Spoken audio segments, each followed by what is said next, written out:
It's kind of interesting when you do a coaching search and you communicate with your staff and you communicate with Dr. Roberts, our president here at Auburn, and he says, tell me about these folks. I said, well, Chris Malo is kind of stoic. He's like a scientist type guy, and he's one of the best hitting guys in the country. And he's very, very thoughtful and intellectual, and he can really, really teach the game. He said, well, tell me about Kate. I thought about it. She's got some Bruce Pearl in her. I know Bruce is actually here. She's never met a stranger. She can really recruit, and every opportunity she has individually with fans, with recruits, with the person walking down the street, she makes the most of it. Really incredible communication skills. Chris has head coaching experience. Kate has outstanding recruiting evaluation experience and is a great teacher of the catching position. And I know from experience in softball and baseball that catching, teaching ability is incredibly important to future success. Chris is one of the most brilliant offensive minds in collegiate softball, and everybody who knows the game will tell you that. Kate was a former standout player at Bradley University. These two have combined for 27 years of coaching experience. The Malveaux have combined for 14 different championships that they've been a part of. They've combined for 10 plus NCAA postseason appearances. They've combined to help produce 14 softball All-Americans.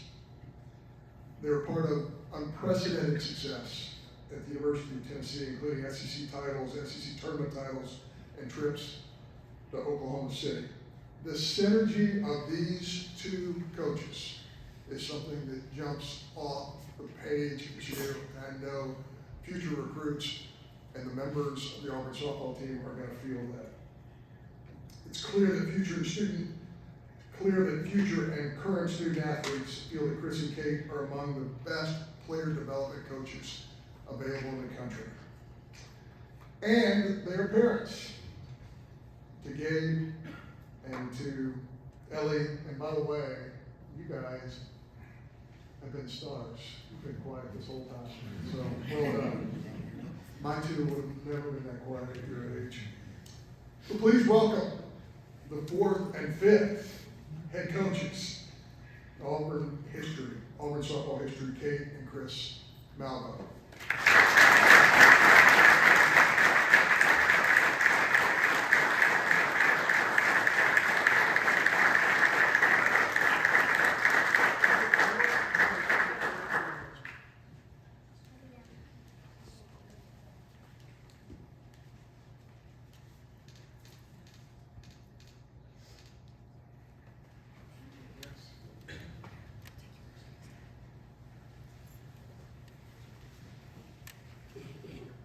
You know, it's not too often that Kate lets me go first. I'm gonna enjoy this moment. You'll see when she gets up here how passionate she is. First, I'd like to thank John. Thank you for this opportunity. We're so pumped to be here. War freaking Eagle.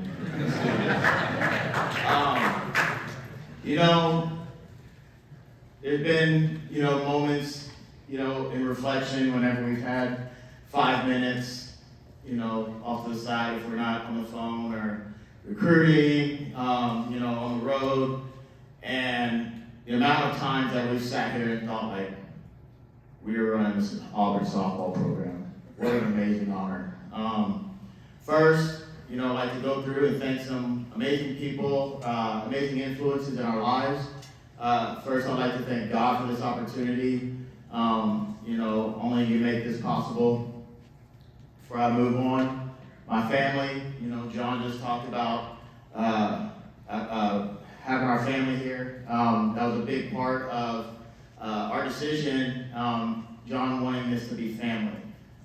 My 2 kids, Gabe and Ellie, they've been soldiers along this ride, and so thankful for you guys. Love you guys so much and so proud of you. Kate, you know, she's basically the yin to my yang, right? We hear that a lot from people that are around us, and they're like, oh my God, she's this, and you're this, and it's perfect. You know, Kate has been, she's been by my side for, 10 years, and then 10 plus. You know, she's such a backbone to our family. Very good at holding me accountable and making sure that I'm doing the things I'm supposed to be doing, and when I'm doing them. Thank you so much for being an amazing wife. I've loved this journey and excited for this new stage to be able to share this with you. So appreciative of you. Thank you. Former players, again, would not be standing here if we didn't have some great players along the way. I'm a big journey person. I love going on a journey with people, being in the trenches, being in the cages on the field, in the dugout. I love that journey and being on the team and being able to do it with people. Been so fortunate to be around some amazing players over the years. We wouldn't be here without them. The trusting, wanting to work together, the camaraderie. Hopefully I've made some form of impact on their lives that's remotely comparable to the ones they've made on mine. So very appreciative of all former players. Also, people that have believed in me on this journey. I started off in college softball at A&M when I was a student under Coach Evans. She's the sole person that really got me into college softball. So fortunate for that. Along the way, my first college job, Scott Eastman at McNeese. Went to UL with the Low-Tees, who very instrumental in kind of showing a blueprint of how a husband and wife would do this. Very amazing program. Amy Hayes, Megan Smith, Larissa Anderson at Mizzou gave me the first opportunity to be in the SEC and totally had my eyes wide open of what this amazing league is like. And, really had a tremendous learning opportunity there. Very fortunate for the sacrifices that she's made for our family. Karen Weekly took a chance on us. Her husband Ralph retired. Big shoes to fill right there, and she trusted us. Very appreciative of our friendship and our mentorship, and we look forward to continuing that relationship down the road. I'm going to try to keep this short because I know there's going to be a lot of questions. Auburn is such an amazing community. Great people. We were here a couple times this year, been here before. Everyone is so welcoming, so hospitable. It's just amazing to be around these people that love living here. They love Auburn. The amount of people that come out of the woodworks that we didn't even know who had Auburn ties over the years, it's just amazing in this network. The thirst for softball to continue to grow. It's been a national powerhouse. It's been runner-up in the World Series. That's what we want to get to. But we are so fortunate to be here in such an incredibly special place. War Eagle.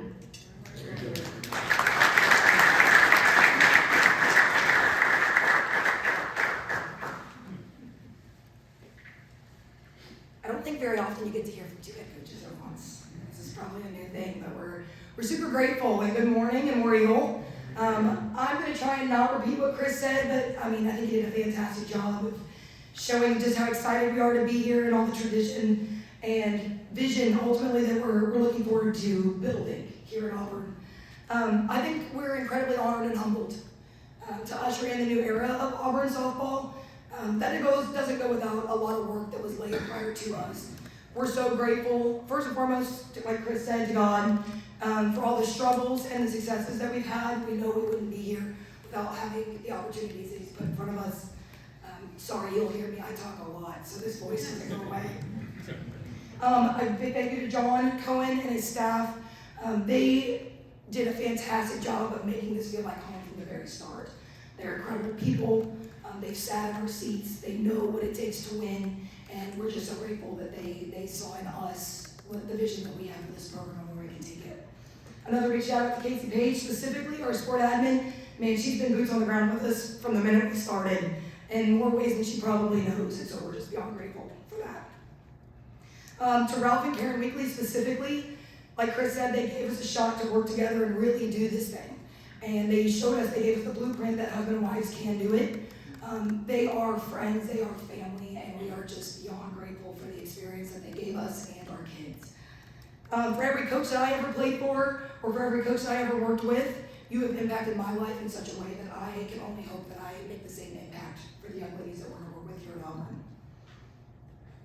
For every player that we've ever coached, for every player that has ever touched this Auburn softball program, we appreciate you, and we are so grateful for the faith that you had in us, for the love that you give to your programs and our families, and for the trust to guide you. Thank you for letting us be part of your journey. To my family and to Chris's family, they have driven so many miles to help make this happen. Obviously, we have 2 little ones, and so it sometimes is an interesting puzzle, but we wouldn't have it any other way, and we are beyond grateful for the sacrifices that they have made to help us do what we do. To Gabe and Emily, I know Chris touched on it, but you're rock stars. And you have sacrificed so much for mom and dad to be able to do this, but we know how cool it is too, and they're going to be a big part of it. Lastly, Chris is my rock. Like, I'm a Spitfire, don't get me wrong, but whenever things get hard, or whenever I need to bounce ideas, he's the one I go to. He's the first one when I'm excited about something. I'll run up to him, I'm like, the catchers did this. He goes, I know nothing about that, but let's talk about it. And it's a lot of fun, but I think the flip side of that is it would be so easy. Chris is one of the best at what he does. And it would be so easy for him to want to take his own route and go, but he sees me for who I am as a person and as a coach, and he has pushed me to be better every step of the way, and he wants me to be my own person. Not everybody would do that. And so I think that just speaks to his character and who he is. I am so grateful that we get to do this together. Beyond grateful. I love you. That was a lot. We're gonna keep going. Listen, we know where this program has been. I mean, you look at it, there's 18 NCAA postseason runs, 10 of which have come straight down the stretch. 2 amazing Women's College World Series runs. You've got 2 SEC championships underneath our belts, a bunch of All-Americans, Pitchers of the Year, Freshman of the Year. I mean, you look at the players that have left their mark on this program, from your Maddie Pentas here as of late, your Casey Coopers, your Emily Carasonis, your Holly Currys. They are what laid the foundation for us to come in and do what we're going to do here in this place. And I don't think you can go where you're going without knowing where you've been. So we're incredibly grateful for what Auburn softball has done, for what Mickey Dean and his staff has done to set us up for amazing success moving forward. We're most excited to get boots on the ground. If you know anything about us, we're big developers. That we want to get our hands dirty and get to work. I think the players are learning that real fast, just in our conversations with them. But we're going to develop elite level talent, and we're going to ensure that ultimately that when they leave this place, they're going to tap into every single bit of their athletic experience, but leave here better people for the lives that they're going to touch from here on out, including the ones that they're going to touch in this community on a daily basis. Again, we're not afraid to work. We've proven that we can build, and we can build fast, and man, we're going to chase championships. That's what we're going to do here, and that's what we expect out of our players. You're going to work hard, you're going to outwork everybody, and you're going to demand nothing but the best from everybody around you. And we are just beyond excited for this new era to kick it off, and we want this community, we want the alumni, we want the donors, we want the fans. We want you to be part of it because you are part of the family. That matters to us. So come out and be a part of it. We're going to find standing room if we need to, and we're going to.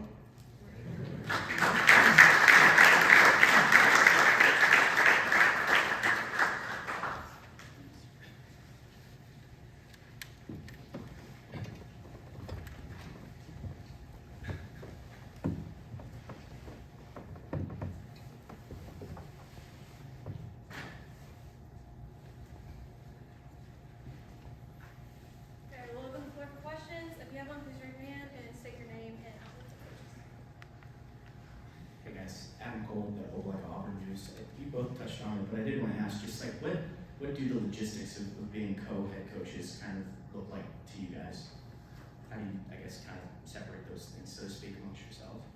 Well, I think the easiest way to answer that, like, Chris is a brilliant mind. He's a brilliant mind, and I think obviously when you go over to take a head coaching job, everybody's like, can you continue to be in the weeds the way that he wants to be in the weeds to coach the offense? I mean, that's what his claim to fame is building offenses.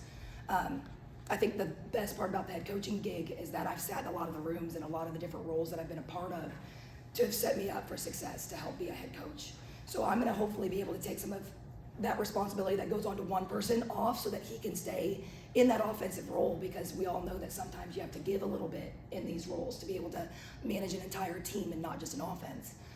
So I think with that being said, we live in the same household, so things are gonna get talked about, let's be real. But a lot. But to that point, I think the reason why this is gonna work really well, Chris hit on it. What he is may not be my strength. What my strengths may not be his. So you get the best. Every head coach is gonna have flaws, every single one of them. You don't have those flaws because you get both. And I think that's what makes this really unique. So we'll divide the duties, but we're gonna make sure that he can be in the cages to help run this offense.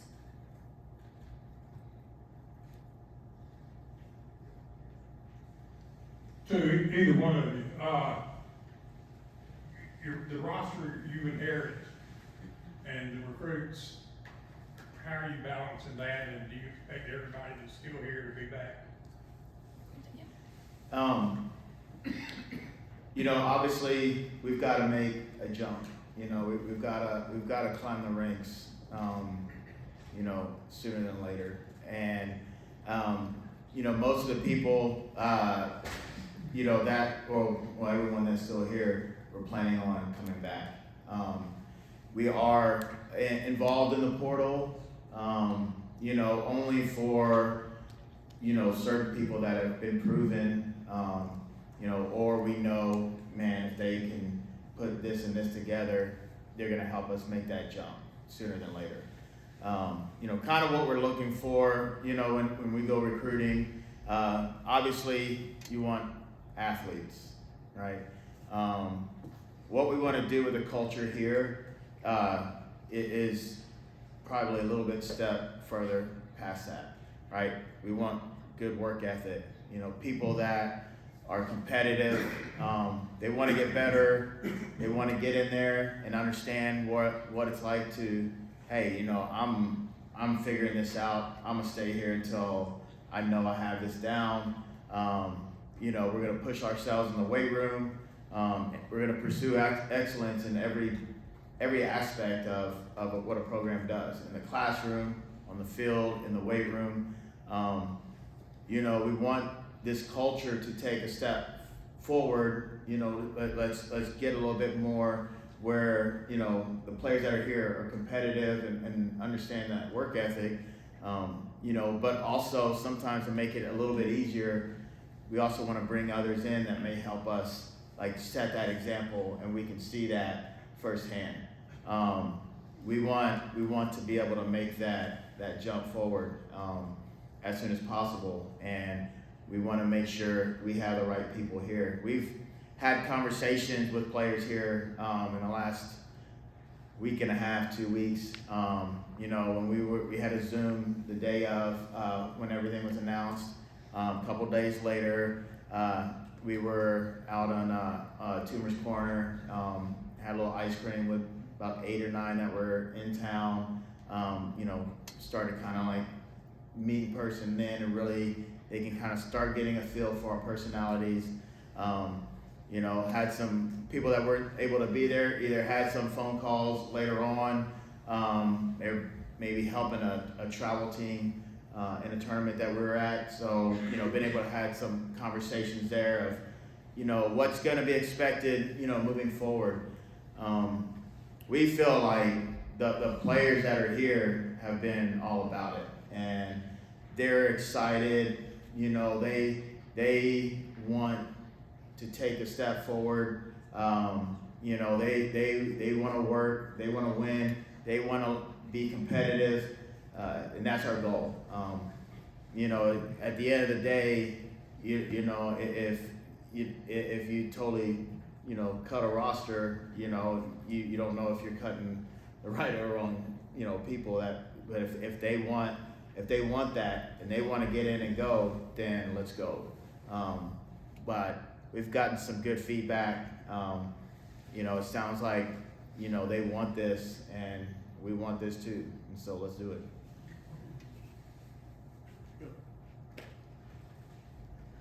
Bill Cameron, ESPN 106.7.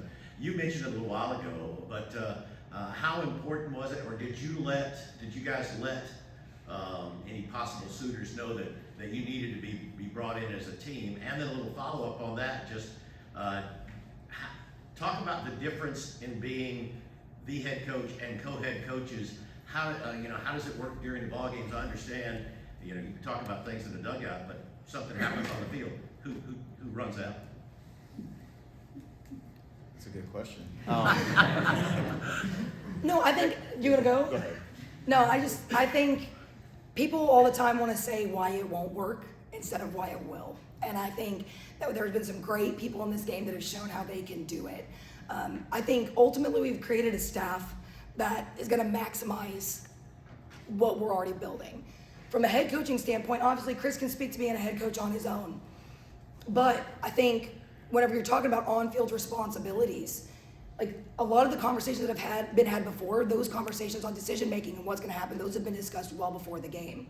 Chris has proven that he can manage an offense and a roster. He's done that already as a head coach. I think whenever it comes to running a team, there will be voices that echo the same message. My message is Chris's message. Our assistants will then also echo that same message. If you have one message coming from the head coach and it's not coming from me or another assistant, we're all doing ourselves a disservice to those kids, right? That's where division comes. I actually think the co-head coaching thing is perfect because decisions will be made jointly. Okay, obviously there will be times that he's gonna have to make decisions without consulting me, and I'll talk to him about those as well. Okay, and that is fine. I'll get over it. Okay, and vice versa. But I think at the end of the day, I mean, if with one head coach, there are decisions that have to be made in the moment and go. We do what we can at the best moment based on what that is. Chris will be the speaking acting head coach. He will be the speaking head coach when it comes to dealing with umpires and whatnot. That will most likely happen. Now listen, as we get going, he may want to be in the dugout more. If that's the case, I'm not afraid to go. I've been around this game plenty. I've been in the SEC plenty. I can do that. I think that's the cool thing is that we've both done it. So I think it'll be fun. I think we're going to work through what that's going to look like more as we get going now that we have our staff in place. But look at him. He's like, we're going to talk about that. But I mean, I think at the end of the day, he's got the head coaching experience in that regard, but don't count me out. Ditto. Jacob Go with ESPN 106.7. It's a question for both of you from the offensive and the defensive perspective. Coming into and taking over an SEC program, an SEC that's getting better in just a couple of weeks in Texas, Oklahoma. What does that mean for both sides of the game and just taking over this program in the SEC? It's the best conference in college softball. I think that's what makes it so much fun. With the addition of those two, there is not, you really have no room for error. It was already a tough conference to maneuver through, right, week by week. You're still gonna have the same number of conference series, so at the end of the day, you're still not breathing, right? And you're still, okay, we gotta go to this one. It kind of go back to some things that we were able to kind of figure out even like at Tennessee. If you look across the board, I don't know if you can say, okay, this team has the most talent and this team, everybody's good. Every single team is good. I think one thing that we all learned as a staff there is just how to maneuver each weekend. At the end of the day, you're still doing the exact same thing. You have this challenge this weekend. Now you got this challenge, and you start getting mentally exhausted, right? You get in the middle of conference, it's just like, man, it's one after another. And it's gonna still be similar. Now you're just adding two more great teams. And, we're excited for that challenge. I do feel like with our experience in going through it, we can help our team, with a solid perspective and how to tackle this next weekend. Now we're going to this one, and but one thing you just about guarantee now, like there's gonna be a lot of, SEC opponents and super regionals. There's a lot more matchups there, and that makes things tough. If you've played them and all right, you've already played them 3 times, now you got to play them. You got to take 2 from them again, and I think there's gonna be a lot more of that. But there's also become more familiarity, with playing against Texas and Oklahoma with all of the teams in our conference. That's a mystique before. You may see them at a tournament, or go and, play them once or, some random place, but now there's a lot more familiarity with each other, and that kind of switches how those, those weekends are going to be like. But we're excited for that challenge. It's going to be fun. You just about guarantee almost a World Series champion is going to come from the SEC. There's still some good teams that are not in the conference that are gonna, they're gonna be in the mix every year. But I think it's gonna make which you think about, man, how are you gonna make it stronger? It's gonna make the conference stronger. It's gonna make us all better. Bringing those 2 in, it's gonna be a new environment for them as well. So, but we're excited. We're excited to tackle that. Chris, the one place you have hardly any pitching production back. Is that a position you're looking at strongly in for? Yes. First, I want to address Riker coming on staff. I personally believe he's the best pitching coach in the country, and he's going to continue to get better. Incredibly sharp, high character person, and wants what's best for the players. If you talk to his former players, they love him, and they know they're going to get pushed. They know they're going to get better, and so like Kate was talking about developing, when she was talking earlier, the people on our staff understand that importance and have done it before, and Riker has developed time and time again. That's a passion of his. There's been solid pitchers in places he's been at that have gotten a lot better. But we also know there's only 4 on staff, and like you said, not a lot of experience. So we are looking to bring maybe a couple in to help with that, as well as continue to build and develop the pitchers that we have on staff. I've been in the other dugout, and I've been, where situation where we've had to scout. There are pitchers on staff that have some good stuff. I think we can make them better. But we also want to add a couple in, to really solidify that circle.